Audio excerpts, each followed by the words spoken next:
ဇင်းတို့မြတ်စွာဘုရားလက်ထက်ကမဟာကာလဥပဒကဆိုတာရှိသောတာပန်အရိယာပုဂ္ဂိုလ်ကြီးပဲစိတ်ကောင်းနှလုံးကောင်းအင်မတန်ကြီးပါတယ်တနေ့တော့ဘုရားကျောင်းတော်ကနေပြီးတော့ဇေတဝန်ကျောင်းတော်ကနေဥပုံလျှောက်အဲ့ဒီခေတ်ကဥပုသ်တွေကကျောင်းတော်မှာညအိတ်တဲ့ထုံးတန်ရှိမနေ့ခင်းမှာလင်းပြီဆိုတော့မှကျောင်းတော်ကနေထပြီးတော့အိမ်ပြန်တယ်အဲ့ဒါဝီလီဝင်လေးသူကထသွားကျောင်းဘဝမှာရှိတဲ့ရေကမ်းမှာမျက်နှာတစ်မဟာကာလဥပဒကအဲ့ဒါမြို့တဲကနေပြီးတော့တာဝိဋ္ဌိမြို့တဲကနေတခိုးတယောက်ကနောက်ကလူတွေလိုက်လို့ပြေးလာတာပြေးလာတော့သူ့ရဲ့လက်ထဲမှာပါတဲ့အထုပ်ကိုမပြီးတော့ပြေးနေရင်ဒီလူတွေရဲ့လက်ကလွတ်မှာမဟုတ်ဘူးဆိုပြီးတော့အဲ့ဒီမဟာကာလဥပဒကရှေ့ကုန်းပြီးတော့မျက်နှာတစ်တဲ့နားကိုအဲ့ဒီအထုပ်ကြီးကိုသူကချထားခဲ့တာအဲ့ဒါနောက်ကလိုက်လာတဲ့လူတွေကတခိုးမျက်ခြေပြတ်သွားဒီအထုပ်ကြီးတွေ့တဲ့အခါကျတော့အော်မေတခိုးကအခုပြေးလို့မလွတ်တော့မှဥပုသ်ဆောင်ပြီးတော့ပြန်လာတဲ့ဥပုသ်တယ်လို့ဘာလို့ဟန်ဆောင်နေတယ်တဲ့အဲ့ဒါနဲ့ဝိုင်းပြီးတော့မဟာကာလဥပဒကကိုတခိုးပါဆိုပြီးတော့ဝိုင်းရိုက်ကြတာဘလို့တောင်းမှလို့မှမရဘူးဘလို့ရှင်းပြလို့မှမရဘူးသောတာပန်အရိယာပုဂ္ဂိုလ်ကြီးတယောက်ဟာတခိုးလို့အစွတ်ဆွဲခံရတာဒီရှင်းနောက်ညီပါသလားမညီဘူးကိုဒီလက်ရောက်အရိုက်အနှက်ခံရတယ်အစော်ကားခံရတယ်ရှင်းနောက်ညီပါသလားမညီဘူးအဲ့ဒီရိုက်တဲ့ဒဏ်ရာနဲ့အဲ့ဒီနားရင်ပွဲချင်းပြီးသေတယ်အဲ့ဒီမှာယဟန်တော်တွေကမြတ်စွာဘုရားကိုလျှောက်တယ်ရှင်ဘုရားဒီလိုသူတော်ကောင်းကြီးတယောက်မှာဒီလိုသေခြင်းမျိုးသေရတာဟာဘယ်လိုမှမသင့်တော်ပါဘူးအဲ့ဒီမှာမြတ်စွာဘုရားကဘာပြောတုံးဆိုချစ်သားတို့အခုလောက်ရက်ကိုကြည့်ရင်တော့မသင့်တော်တာမှန်တယ်ငကိုတုံးကလှုပ်ထားတဲ့လောဘရဲ့စနက်ကိုကြည့်မယ်ဆိုရင်တော့သင့်တော်ပါလေမြတ်စွာဘုရားဆိုတော့မြင်တော်မူတာကိုဗျနော်အဲ့ဒါနဲ့ဒီမဟာကာလဥပဒကအကြောင်းကိုယဟန်တော်တွေမေးတာနဲ့မြတ်စွာဘုရားကအမိန့်ရှိတခုသောဘဝတုန်းကဒီမဟာကာလဥပဒကတောအုပ်တစ်ခုရဲ့အဝမှာရှိတဲ့ရွာကြီးတရွာမှာသူဟာရွာရဲ့အကြီးအကဲကြီးတယောက်ဖြစ်တယ်အဲ့ဒါဘယင်မင်းမြတ်ကဒီတောထဲမှာရှိတဲ့တခိုးဓမြတွေရဲ့ဘေးကလွတ်အောင်ခရီးသည်တွေလာလို့ရှိရင်သင်ကဥဆောင်ပြီးတော့ခရီးသည်တွေကိုဟိုဘက်ကိုလွတ်အောင်ပို့လို့အဲ့ဒါလို့သူကကာကွယ်ရေးတာဝန်ကိုမလုပ်ထားတော့ယူထားတာအဲ့ဒီရွာအကြီးအကဲကအဲ့ဒါနဲ့တနေ့ကျတော့သူတို့ရွာကိုလင်မယား2ယောက်လှဲလေးနဲ့ရောက်လာတယ်အဲ့ဒါနဲ့ကျုပ်ကိုဟိုဘက်ကိုလွတ်အောင်လိုက်ပို့ပေးပါတခိုးတွေဓမြတွေရံကကြောက်လို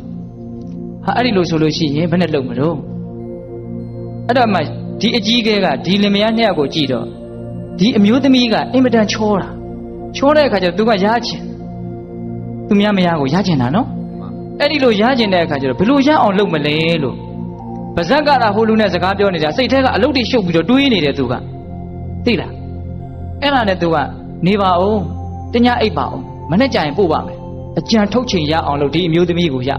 ဟိုကအမျိုးကောင်းသားကပြောတယ်အခုမှနေအစောကြီးရှိပါသေးတယ်ကျုပ်တို့ကိုလိုက်ပို့ပါဟိုဘက်ကိုအရေးကြီးလို့သွားနေရရှိလို့ပါအိုးနေပါအောင်အခုမှမြင်မြင်ချင်းခင်လို့ပါထမင်းတွေပါလေးစားပါအောင်ဆိုဇွတ်အတင်းအိမ်တအိမ်မှာထားပြီးတော့ထမင်းတွေဟင်းတွေချက်ပြီးတော့ဘလို့မှသွားလို့မရအောင်အချိန်ဆွဲထားလိုက်တယ်ပြီးတော့သူ့အိမ်ထဲဝင်ပြီးတော့အေးအေးဆေးဆေးစဉ်းစားတယ်ဒီမိမကိုရအောင်ငါဘယ်လိုလုပ်ရမလဲမတရားလောဘနော်တခါကြီးမိုက်မြအဲ့ဒါနဲ့ဘာလို့တုံဆိုသူ့လူတွေကိုသူတင်ပြတယ်ဒီမှာအင်မတန်ဖို့တန်တဲ့ဘရင်ရဲ့ဗရမ ्या ယတနာရှိတယ်ဒါကိုသူ့ရဲ့လှဲတဲ့ကိုသွားဖွက်ထားအဲ့ဒါမနဲ့မင်းတို့လိုက်ပို့ပြီဆိုတော့ဗရမ ्या ပျောက်တယ်ဆိုတော့နောက်တစ်စုကလိုက်ရှာတွေ့ရင်သူ့ကိုတတ်မယ်ဆိုဒီလိုအကွက်ဆွဲတာနောက်နေ့မနဲ့လည်းရောက်ပြီဆိုတော့ဗရမ ्या ပျောက်တယ်အိုးအော်တောင်းတင်လိုက်တယ်အဲ့ဒါလှဲတဲ့ဖွက်ထားတယ်သူတို့ဖွက်ထားတဲ့ဗရမ ्या သူတို့ဘက်သူပြန်ရှာသူတို့ဘက်သူပြန်တွေ့ပြီးတော့အဲ့ဒီဇနီးမောင်နှံကိုကျိုးတုပ်ပြီးတော့ခေါ်သွားတယ်ကြည်စမ်းသင်ဟာလေမနေ့တုန်းကကျွေးခဲ့မွေးခဲ့တဲ့ကျေးဇူးကိုမထောက်ငါ့ကိုမင်းပြင်းမင်းတန်သိအောင်ဘရင်ရဲ့ဗရမ ्या ခိုးရသလားဆိုပြီးတော့တခါတည်းအဲ့ဒီယောက်ျားကိုအသေးတတ်တာဗျနော်အသေးတတ်ပြီးတော့အဲ့ဒီအမျိုးသမီးနဲ့ရသလားမရသလားတော့စာထဲမှာလည်းမပါတော့ဘူးသိလား तू လှုပ်တဲ့မကောင်းမှုကိုပဲပြအဲ့ဒီယောက်ျားအသေးတတ်ခဲ့တဲ့အင်မတန်ကောက်ကျစ်သောအင်မတန်လောဘကြီးသောအင်မတန်မတရားသောပုဂ္ဂိုလ်ဒီအခုမဟာကာလဥပဒကလာဖြစ်တယ်စဉ်းစားကြည့်ရင်တန်တရားကြီးကလည်းကြောက်เสียပဲနော်လူယုံမှဖြစ်လိုက်လူကောင်းဖြစ်လိုက်တော်ကြကောင်းလိုက်တော်ကြဆိုးလိုက်နဲ့အိမ်ဒီကိုမရဘူးလို့ပြောရမလို့ဖြစ်ဟုတ်လားဒါပေမဲ့အရိယာဖြစ်သွားပြီဆိုလို့ရှိရင်တော့တေချာသွားပြီနော်တခါကြီးဒီမိုက်မြာအေးမဟာကာလဥပဒကရဲ့အဲ့ဒါလို့ရုပ်ပြက်ဆင်းပြက်သေအောင်ဘယ်သူကဖန်တီးတာလဲဆိုတော့သူ့ရဲ့ယုံမှကောက်ကျစ်ရက်စက်မှုကလှုပ်လိုက်တာမဟုတ်လားမှန်ပါအဲ့ဒီသူ့ရဲ့ယုံမှကောက်ကျစ်ရက်စက်မှုတွေဖြစ်လာအောင်ဘယ်သူကနေတိုက်တွန်းလိုက်တာလဲလိုချင်တယ်ဆိုတဲ့လောဘကတိုက်တွန်းလိုက်တာလောဘနေအကျယ်ကြီးနော်တခါကြီးဒီမိုက်မြာခုမြင်ကြည့်ပါဒီလူတွေဉာဏ်ရှိတယ်လိုချင်တာတစ်ခုကိုအကြောင်းပြုပြီးတော့လူတွေဘလောက်လိန်ညာလှည့်စားနေကြသလဲဘလောက်တယောက်ကိုတယောက်ကောက်ကျစ်နေကြသလဲဒီလူတွေပို့ပြီးတော့မြင်လိမ့်မယ်လို့ထင်တယ် လူချင်းတာတစ်ခုအတွက်နဲ့အမေကိုလည်းရံဖြစ်ရဲတယ်တရားလည်းဆွဲရဲတယ်ဟုတ်လားအဖေအမေကိုလည်းပြန်ပြီးတော့ဘာဖြစ်ဖြစ်ပြောရဲတယ်ခေကြီးကကြောက်စရာလည်းကောင်းတယ်နော်ကဲထားတော့